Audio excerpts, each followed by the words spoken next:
कहानी की शुरुआत में हम दो लोगों को लड़ते हुए देखते हैं, जिसमें कुछ ही देर बाद एक शख्स खून से लहूलुहान होकर किसी बीहड़ के बीच में बैठा हुआ। कुछ इस तरह से इस कहानी का इंट्रो होता है। अब हम चलते हैं कहानी के स्टार्टिंग पॉइंट पर, जहाँ पर हम उन्हीं दो लोगों को दोबारा देखते हैं, जिससे हमें पता चलता है कि ये तो अच्छे दोस्त है और ये किसी सफ़र से लौट रहे या फिर अपनी मंजिल की ओर जा रहे। इनमें से कार्टर, जो कि कार ड्राइव कर रहा होता है, उसके साइड में बैठा जॉन, जो कि सो रहा था। लेकिन तभी बीच में इनकी कार रुक जाती है, तो कार्टर जॉन को उठाता है और फिर खुद बाहर उसे पता चलता है कि शायद इंजन में कुछ गड़बड़ी है। जब जॉन को पता चलता है तो वो भी कार से उतरता है, जिससे हम जान पाते हैं कि उसका एक पैर टूटा हुआ है। वो स्टिक के सहारे चलता है। उसे बीत जाने के बाद जब इन्हें कुछ भी दिखाई नहीं देता, तो कार्टर मैप निकालता है और बताता है कि इस समय पर वो लोग सीनिक रूट पर फंस चुके हैं, जहाँ पर किसी भी कार की आवाजाही बहुत ही कम है और इस एरिया में बहुत ही कम लोग आते जाते हैं। सबसे बड़ी बात, ये इलाका शहर का सबसे गर्म एरिया है। लेकिन जॉन को यकीन था कि कोई ना कोई ज़रूर यहाँ पर आएगा, तो उनकी मदद करने के लिए फिलहाल के लिए वो पास में एक हिल पर जाने को बोलता है। शायद वहाँ से इनकी फ़ोन को नेटवर्क आ जाए, क्योंकि अभी वो भी गायब हो चुका है। अब इनकी तरह चलते चलते कार्टर उसे उसकी कुछ पर्सनल लाइफ के बारे में पूछता है, जिससे हमें ये पता चलता है कि जॉन का हमेशा से सपना रहा है कि वह एक बहुत बड़ा म्यूजिशियन बने, लेकिन उसका ये ड्रीम कभी पूरा नहीं हो पाया और उसे एक छोटी सी जॉब करनी पड़ी। साथ में उसकी पर्सनल लाइफ भी कुछ खास नहीं चल रही है। वहीं दूसरी ओर कार्टर, जो कि एक ऑथर बनना चाहता है, लेकिन उसका भी जॉन जैसा ही कुछ हाल है। सभी सुबह उठते हैं और शाम को घर आ जाते हैं, एक नॉर्मल लाइफ जी रहे हैं। वह कहानी पसंद में आती है और वो ऊपर चट्टान पर पहुंच चुकी है, लेकिन फिर भी वहाँ पर नेटवर्क नहीं आ रहा, जो जॉन को थोड़ा अजीब लगता है, क्योंकि ये रूट तो काफ़ी फेमस है।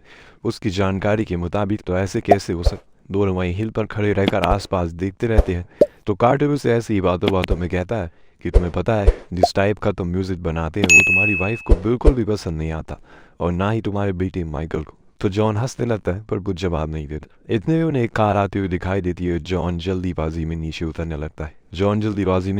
लगता है, जिस चक्कर में उसके पैर में हल्का हल्का पेन होने लगता है। पर फिर भी वो कार के जाने से पहले उसे रोक लेता है और अंदर बैठे इंसान को सब कुछ बता देता है। उनकी मदद करने के लिए रेडी भी हो गया था, पर तभी कार्टर आकर उसे रोकता है और कहता है कि हमें कोई मदद नहीं चाहिए, हम बिल्कुल ठीक है। अब जॉन उसकी तरफ देखता है कि वो क्या कह रहा है। उसने तो कहा था कि उनकी कार खराब हो चुकी है। तो कार्टर बताता है कि ऐसा कुछ नहीं है, असल में उसने ही एक वायर को जानबूझकर निकाल दिया था। पर उसकी बातों पर जॉन को यकीन नहीं होता, इसीलिए वो उस कार वाले को जाने नहीं देता जब तक कार्टर फिर से कार को स्टार्ट ना कर दे। वो उस वायर को इंजन में लगा देता है, जिससे कि कार फिर से शुरू हो जाती है। और ये देखकर जॉन उस कार वाले से माफ़ी मांगता है और उसे जाने को कहता है। लेकिन अब उसे कार्टर पर बहुत ज़्यादा गुस्सा आ रहा था। वो उसे बहुत बहस करता और ये सब बेवकूफ़ी करने की वजह पूछता। तो कार्टर बताता है कि वो उसे बस कुछ देर बात करना चाहता था, जो कि उसकी वाइफ वजह से वो कर नहीं पाता। दरअसल दोस्तों, कार्टर जॉन की वाइफ को बिल्कुल पसंद नहीं करता। उसका कहना है कि उसकी वाइफ के कहने पर उसने अपना पैशन, अपना ड्रीम सब कुछ छोड़ दिया, जो कि म्यूजिशियन बनने का था। उसने वो फॉलो करना चाहिए था, लेकिन उसने फैमिली के चक्कर में सब बर्बाद कर दिया। और ये सुनकर जॉन भड़क जाता है और कहता है कि तुम्हारे पास तो खुद का घर भी नहीं है, तो अच्छा हुआ कि तुम मुझे एडवाइस ना ही दो। जो मैं कर रहा हूँ मुझे अच्छे से पता है। इसी चीज़ को लेकर दोनों में इतनी बहस हो जाती है कि जॉन हाथापाई पे उतर जाता, लेकिन कुछ देर बाद सब ठंडा हो जाता और दोनों ही कार में बैठ जाते। पर आता है इस कहानी में ट्विस्ट। इस बारी कार सच में खराब हो जाती है। वो स्टार्ट ही नहीं हो रही थी और जब कार्टर बोनट को खोलता है तो उसमें से धुआं निकल रहा था। फिर क्या था, जॉन का गुस्सा और बढ़ जाता और उसे गालियां सुनाना शुरू करता, क्योंकि उसका कहना था कि उसी की वजह से वो लोग यहाँ पर फंस चुके हैं। अगर वो अपना दिमाग ना लगाता और उस वायर को ना निकालता तो वो लोग सही सलामत अपने घर पर होते। अब वो यहीं पर अटके पड़े हैं। अब वो उसके पास कुछ खाने पीने को भी नहीं है। पता नहीं अब कोई उनकी मदद के लिए आएगा भी या नहीं। वो इतने गुस्से में था कि अपने स्टिक उसके डोर पर फेंक देता और जाकर बीच रेगिस्तान में बैठ जाता। यहाँ कार्टर कार के अंदर बैठा होता है। वो बीच बीच में बहुत कोशिश करता है कि कैसे भी करके वो कार को ठीक कर दे, लेकिन ऐसा कुछ नहीं हो पाता। ऐसे ही करते करते रात हो जाती है, जिसकी वजह से जॉन को कार में आना ही पड़ता है, क्योंकि ठंड अब ज़्यादा बढ़ चुकी थी। वो आते ही उनका बचा कुचा पानी पी लेता है, यानी कि अब मुश्किल और भी बढ़ने वाली है। वहीं कार्टर अपने सुबह वाले बर्ताव के लिए माफ़ी मांगता है, जो कि जॉन एक्सेप्ट कर लेता और एक बार फिर से दोनों में बातचीत होने लगती। कार्टर बताता है कि यहाँ से एक टाउन है 70 मील दूर, हमें वहाँ चलना चाहिए। लेकिन जॉन राजी नहीं था, क्योंकि 70 मील बहुत लंबा रास्ता है और इतनी गर्मी में चलना उनके लिए खतरनाक भी हो सकता है। कुछ देर के बाद जॉन कहता है कि तुमने जो सुबह कहा वो कहीं ना कहीं सही भी था, क्योंकि मैंने अपनी ज़िंदगी में बहुत सी गलतियाँ की है, जिसका पछतावा आज भी मुझे है। वो उसे एली नाम की लड़की के बारे में बताता है। ऐसे वो उसे एक मीटिंग में मिला, जिसके बाद उसने जुआना, जो कि उसकी वाइफ थी, उसे चीट किया। और उसके कई सारे ड्रीम थे, लेकिन वो भी उन्हें कभी पूरा नहीं कर पाया, जिसमें से एक था मोहाक हेयर स्टाइल रखने का।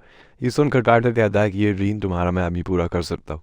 वो उसे बाहर लेकर आता है और अपने पास रखे ब्लेड से उसे एक नया हेयर कट दे देता है। जॉन को ये बहुत ही ज़्यादा पसंद आता है। फिर अब इन्हें प्यास लगना शुरू हो जाती है। तभी जॉन को एक आइडिया आता है क्यों ना वो रोग वॉशर फ्लूइड को पीकर अपनी प्यास को बुझा ले। पर उसे पीने के बाद दोनों बहुत ही ज़्यादा उल्टियाँ करते हैं और ऐसे ही सो जाते हैं। नेक्स्ट डे उस रोड से एक कार गुजरती है जिसके अंदर एक बूढ़ी लेडी थी। वो उनकी कार देखकर वही रुक जाती है और हॉर्न मारने लगती है। कार्टर उसकी आवाज़ सुनकर उठ जाता है और बाहर आकर उसे बताने लगता है कि उनकी कार खराब हो चुकी है। और इतने में जॉन आकर उसकी कार में बैठना शुरू कर देता, जिससे कि वो लेडी डर जाती है और उसे ये लोग सही नहीं लगते।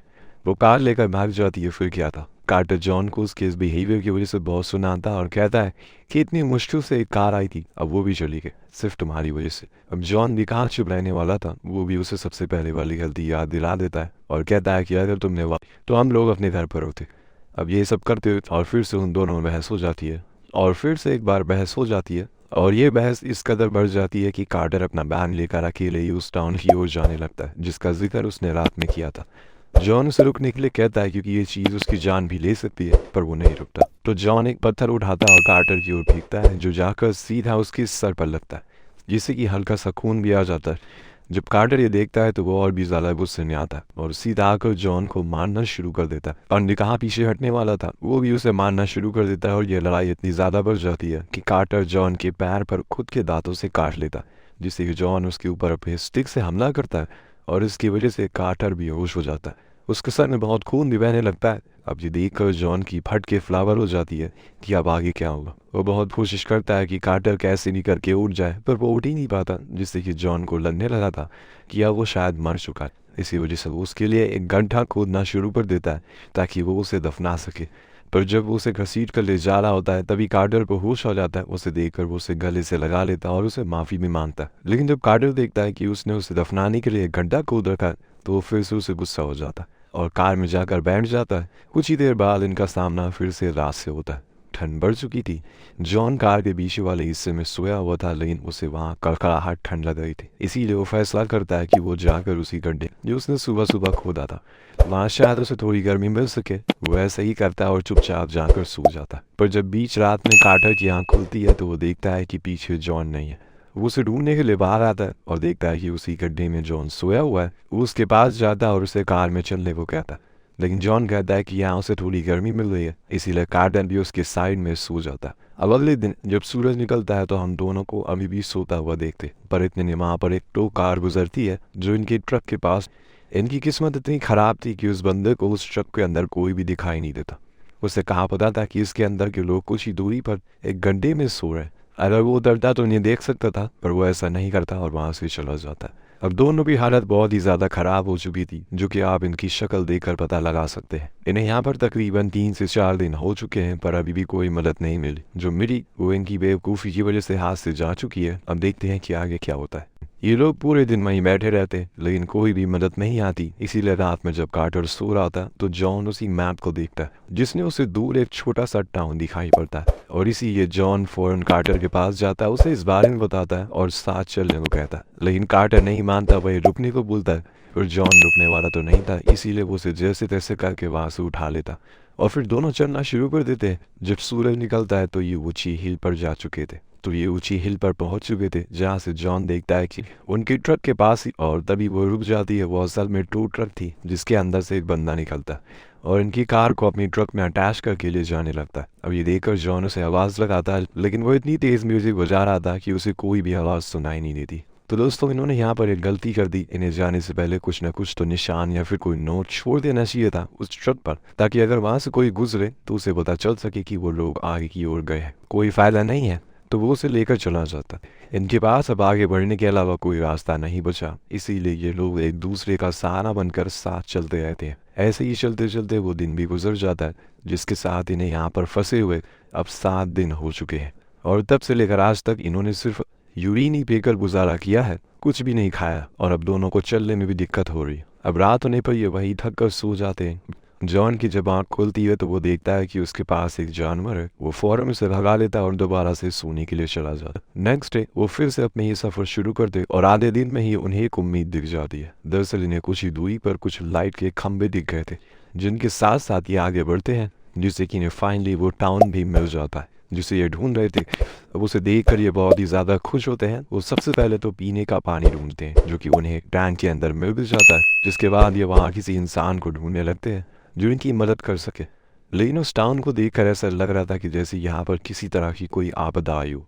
दूर दूर कोई भी दिखाई नहीं दे रहा था। तभी जॉन का टूटा हुआ फ़ोन रिंग करने लगता है, यानी कि यहाँ पर नेटवर्क मौजूद है। वो फ़ौरन उसे उठाता है, जो कि जोआना का था, और उसे सब कुछ बताता है कि वो एक रेगिस्तान में फंस चुके हैं। अब ये करते हुए दोनों को बहुत हंसी आ रही थी अपनी बेवकूफ़ी पर। और कुछ ही देर बाद वहाँ पर हमें एक एम्बुलेंस को आते हुए देखते हैं, जहाँ से सी शिफ्ट होता है हॉस्पिटल में। जोआना जॉन से मिलने आती है और उसे देखकर बहुत ही ज़्यादा खुश थी कि उसकी जान बच गई। जिसके बाद जॉन अपने घर जाता है। उसने अब कार्टर को भी अपने ही घर में जला दे दी और वो दोनों अपने पैशन को फॉलो कर रहे हैं और अपनी जॉब को अलविदा कहते हैं। वहीं कार्टर ने भी अब बुक लिखना शुरू कर दिया है। इस हादसे के बाद दोनों की जिंदगी में बहुत बदलाव आ गया। लेकिन दोस्तों रुकिए, अब ये कहानी यहाँ पर खत्म नहीं हुई है। असली कहानी का मेन ट्विस्ट देखे बिना मर जाएगा। क्या आपने सोचा कि अगर उस क्यूज टाउन में लोग इतने साल पहले चले गए या फिर मर गए तो नेटवर्क कहाँ से आ रहे थे? क्या सच में वहाँ कोई था जो ये देख रहा था? यही सवाल जॉन के दिमाग में भी आता है। इसीलिए उसे बहुत बार सही से नींद तक नहीं आती। एक रात तो उसकी हालत इतनी ख़राब हो जाती है कि वो अचानक से उठ जाता है। कई दिन बीत गए हैं इन्हें वहाँ से आए हुए, पर अभी भी उसे यकीन नहीं हो रहा कि कैसे वो लोग बच गए। इस सवाल को वो कार्टर को फ़ोन करके भी पूछता है, पर उसे भी यकीन नहीं हो रहा था कि कैसे हुआ ये सब। इतनी आसानी से वो लोग वहाँ से ज़िंदा कैसे आ गए। इसी बीच जॉन देखता है कि उसके फ़ोन पर क्रैक पड़ना शुरू हो गया है। जिसके बाद हमें उस जगह का सीन दिखाया जाता है जहाँ पर ये दोनों फंसे थे। दोस्तों हकीकत तो कुछ और ही थी। अभी तक इस कहानी में जो भी कुछ हमने देखा वो सब एक वहम था, एक इमेजिनेशन थी। ये दोनों तो वही उसी गड्ढे में भूख और गर्मी की वजह से मर चुके हैं। और उसके बाद इनका टाउन में जाना, एम्बुलेंस के अंदर घर आना, सब कुछ एक छला हुआ था। इनमें से कुछ भी सच्चाई नहीं थी। और इसी खतरनाक ट्विस्ट के साथ ये कहानी यही खत्म हो जाती। साथ ये मूवी यहाँ पर एंड हो जाती है। हमें कमेंट करके ज़रूर बताएं। साथ ही चैनल को सब्सक्राइब और वीडियो को लाइक ज़रूर करें। तो आज के लिए बस इतना ही।